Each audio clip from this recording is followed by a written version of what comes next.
Good evening and welcome to Doordarshan Kendra Kohima. I'm Ila Susan with the news. First, the headlines. Prime Minister Narendra Modi urges people to celebrate the upcoming festive season with Swadeshi products.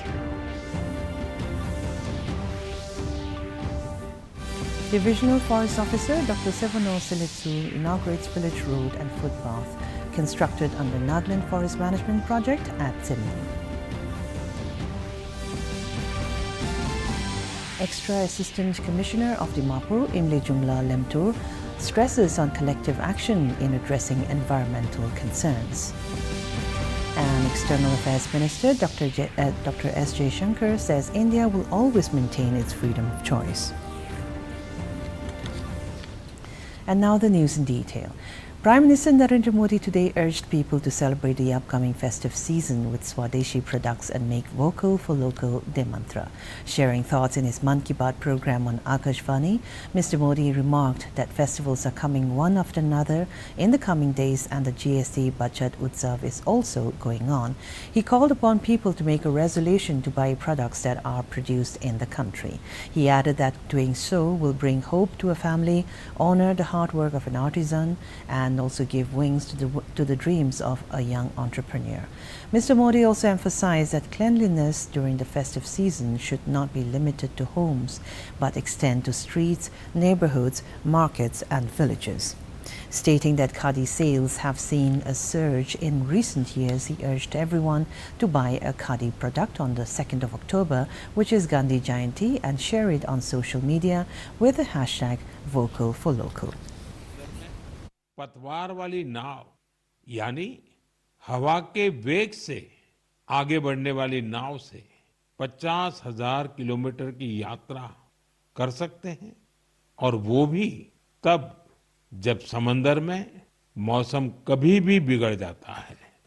ऐसा करने से पहले आप 1000 बार सोचेंगे, लेकिन भारतीय नौसेना की 2 बहादुर ऑफिसर्स ने नाविका सागर परिक्रमा के दौरान ऐसा कर दिखाया है। उन्होंने दिखाया है कि साहस और दृढ़ संकल्प होता क्या है। आज मैं मन की बात के श्रोताओं को इन 2 जाबाज ऑफिसर से मिलवाना चाहता हूं। एक है लेफ्टिनेंट कमांडर दिलना और दूसरी है लेफ्टिनेंट कमांडर रूपा। ये दोनों ऑफिसर्स हमारे साथ Divisional Forest Officer, DFO of Kohima, Dr. Sevano Selitsu, inaugurated the village road and footpath constructed under the component of Entry Point Activity EPA of Nagaland Forest Management Project at Guachonlo village under Tseminyu yesterday. Addressing the program, the DFO said that the inauguration is a celebration of a milestone for the community. She also appealed to the members of the village to maintain the EPA with utmost care, which has been created for the benefit of the entire community. Dr. Selitsu also lauded the collaborative efforts of the village council members and the Joint Forest Management Committee, adding that the achievement under the project signifies the unity. The DFO further briefed about the project objectives and encouraged the people to take ownership of various project activities. Moving on, the marathon event, a Run for Green Dimapur, aimed at promoting environmental awareness and cleaner air, culminated at the Dimapur Municipal Corporation office yesterday. The event brought together officials from the Dimapur Municipal Council, district administration, besides several government agencies and civil organizations, to actively participate in building a sustainable and environmentally conscious future. Speaking at the event, Extra Assistant Commissioner of Dimapur, Imle Jungla Lemtur, said for the first time, multiple government agencies have come together with a shared vision to make Dimapur greener. She stressed the importance of collective action in addressing environmental concerns. Emphasizing on the significance of community participation, Ms. Lemtur suggested on planting more trees, making Dimapur greener and awaken from complacency. The marathon witnessed a total of 687 participants in different categories, with 227 in the open category and 460 in the junior category. Run for Green Dimapur concluded with an enthusiastic turnout of participants across the categories. The event concluded with prize distribution ceremony, marking the highlight of the event. In other news, External Affairs Minister Dr. S. Jaishankar has stated that India has a neighbor that is an epicenter of global terrorism, but India has confronted the challenge of terrorism since its independence. In his address at the general debate of the 80th session of the UN General Assembly, Dr. Jaishankar underlined that for decades now, major international terrorist attacks are traced back to that one country. He further stated that UN's designated lists of terrorists are replete with its nationals. Dr. Jaishankar said the world is now seeing tariff volatility and uncertain market access. He emphasized that de-risking is a growing compulsion now, whether from limited sources or supply or over-dependence on a particular market. He pointed out that the energy and food security have been the first casualties of conflict and disruption, especially since 2022. And now let's go for a short commercial break. Please stay with us. पापा, fees ज्यादा है। बेटा, याद है bonus के कुछ पैसे हमने दूसरे खाते में रखे थे। 2 साल से खाते में कोई लेन देन नहीं हुआ है, शायद इनऑपरेटिव हो गया होगा। तो अब बैंक जाके या वीडियो केवाईसी से केवाईसी अपडेट कराओ, खाता होगा एक्टिव एकदम फ्री। चलो कहाँ? एडमिशन कराने, खाता हुआ एक्टिव। आरबीआई कहता है जानकार बनिए, सतर्क रहिए। And welcome back. The Indian Army is celebrating the 199th Gunners Day today. The date, 28 September, has special significance in the annals of the history of the Regiment of Artillery, as 5 Bombay Mountain Battery was raised on this day in 1827. As it has been in uninterrupted service since raising, its raising day is celebrated as Gunners Day every year. Army Chief General Upendra Dwivedi and all ranks of Indian Army have conveyed greetings and best wishes to all ranks, veterans and families of the Regiment of Artillery on the Gunners Day. On the occasion, a wreath-laying ceremony was solemnized at the National War Memorial in New Delhi, where Director General Artillery and Senior Colonel Commandant Lieutenant General Adosh Kumar, along with serving personnel and veterans, paid homage to the brave hearts on behalf of all ranks of the Regiment of Artillery.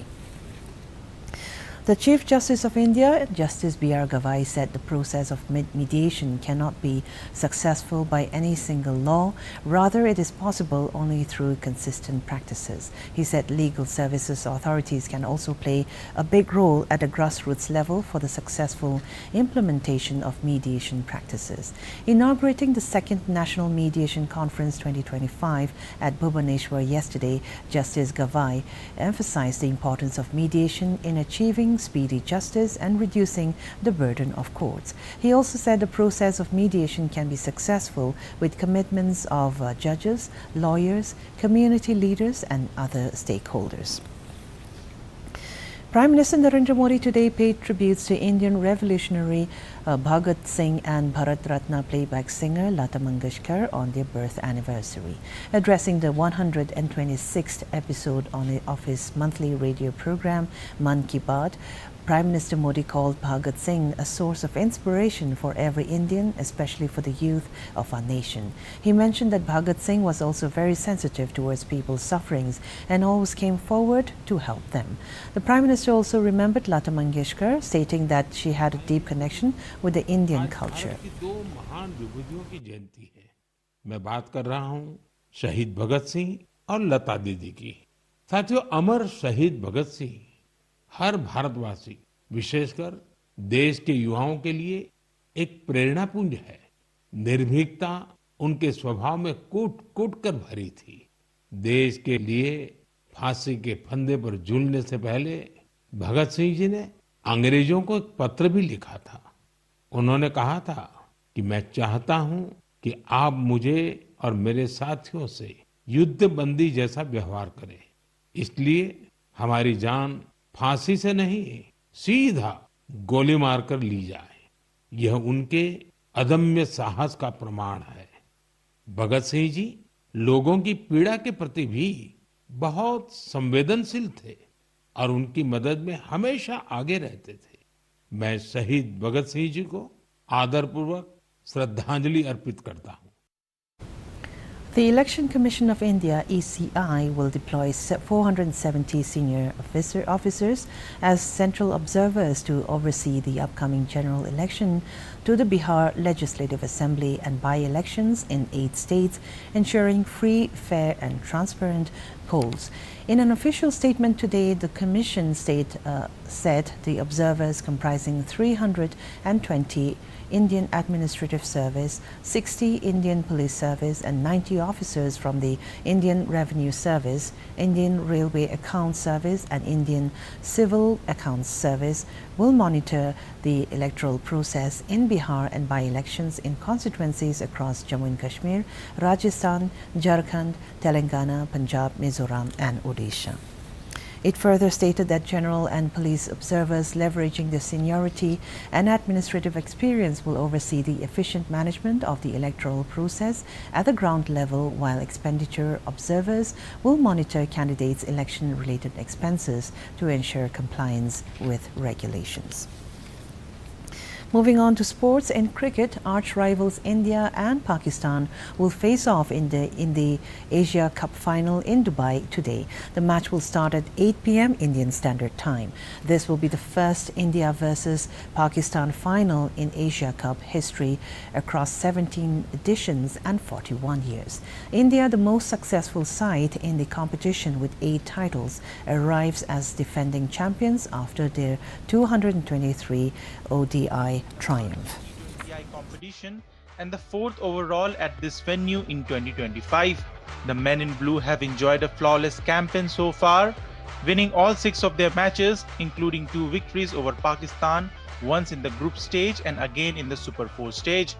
Riding on this momentum, the Surya Kumar Yadav-led side will be aiming to get the better of their arch rivals once more and secure their record-extending 9th Asia Cup title. Pakistan, on the other hand, have had a stop-start journey.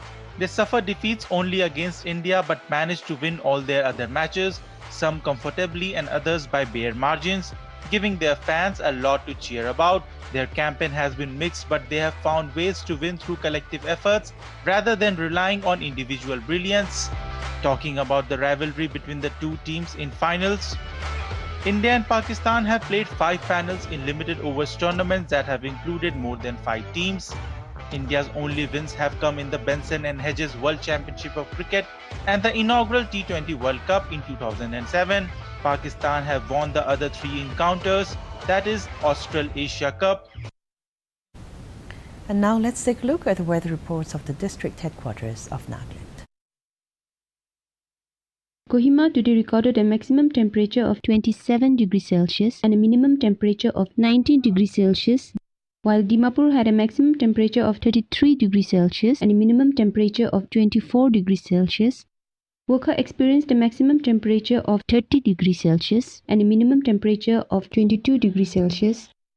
Mokokchung had a maximum temperature of 29 degrees Celsius and a minimum temperature of 20 degrees Celsius.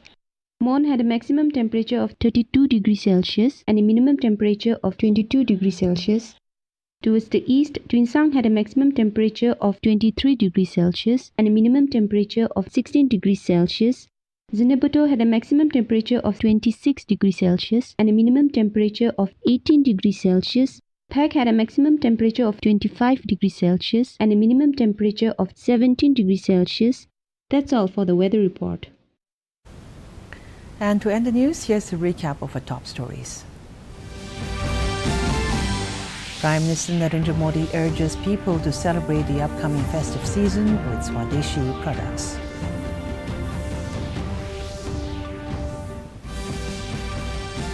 Divisional Forest Officer Dr. Sevono Seletsu inaugurates village road and footpath constructed under Nagaland Forest Management Project at Semini. Extra Assistant Commissioner of Dimapur, Imli Jungla Lemtur, stresses on collective action in addressing environmental concerns. And External Affairs Minister Dr. S. Jaishankar says India will always maintain its freedom of choice. And with this, we have come to the end of this news bulletin. Have a good evening.